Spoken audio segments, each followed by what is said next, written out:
Armsad lapsed, ilusat lastepäeva teile! Täna 1. juunil kõikidel aastatel tähistame me lastekaitsepäeva, aga tegelikult on lapsed kõige suurem ja kallim vara oma vanematele ju aastaringselt. Tänasel päeval soovin ma teha üleskutse ka lastevanematele, et oma lapsi väärtustada, peame me neile kinkima palju rohkem oma aega.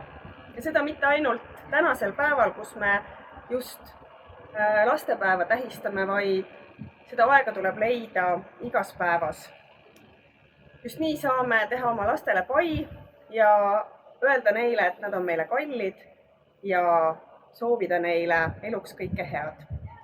Nii et armsad vanemad, toetame oma lapsi, näitame välja seda ja ütleme, et me neid armastame ja aitame neid kõiges, kus nad seda vajavad. Oleme head eeskujud. Ilusat lastekaitsepäeva!